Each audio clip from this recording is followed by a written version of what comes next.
All right, the transmission is back in the VR4. It took a couple weeks, but it's all back together and it's running great.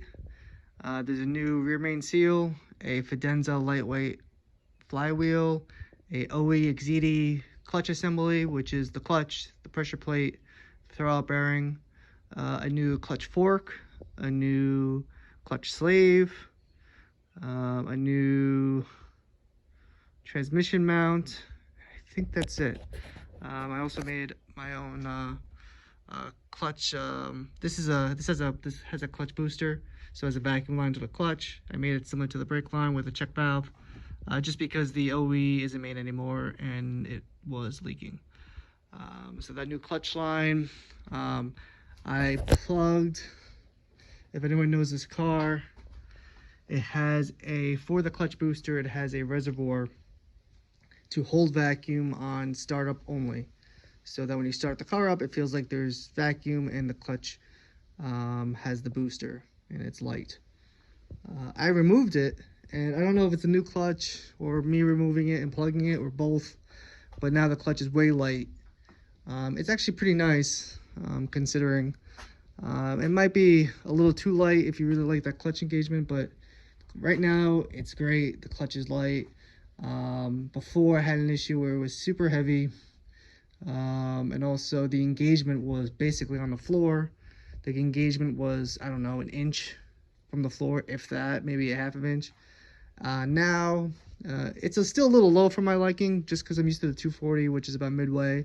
This is about the lower third, maybe 4 inches. But I believe that's just how it's designed. But I mean, the clutch is just the main times better. I'm still breaking it in, but that's all done. You know, new fluid, like I mentioned, new fluid, new slave, clutch fork, throwout bearing, and those pressure plate. Everything was just old. It was close to 200,000 miles on the last one. So it was time to change it. But that's transmission. Still breaking it in, but it feels great. And no big problems. It went in, you know, as you expect it. A little tough to get it in there. And then, you know, all the half shafts, the drive shafts, the axles, everything, I'm going back in. But I also, as part of that transmission project, also put in new struts. I just went with OE Tokiko struts and teen springs. Actually, I got them off a guy on Facebook. He said he only had a couple thousand miles on it, but he went through the trouble of replacing everything, not just the strut, but also the mounts, because the mounts are actually kind of pricey. But all four are in, and right now I'm just putting in camber bolts, just to get a little extra camber. This was actually missing an OE camber adjustment, so I bought a couple. These are Moog.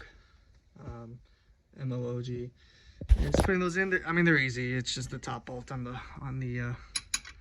strut here, and basically you spin it and you gain. You can probably see it in the camera here, but you spin it and it goes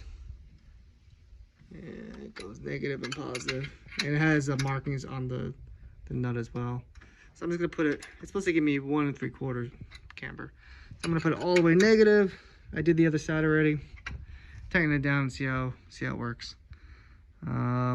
But yeah, so new suspension, new transmission. Took it for a ride a couple of the other day. It was great.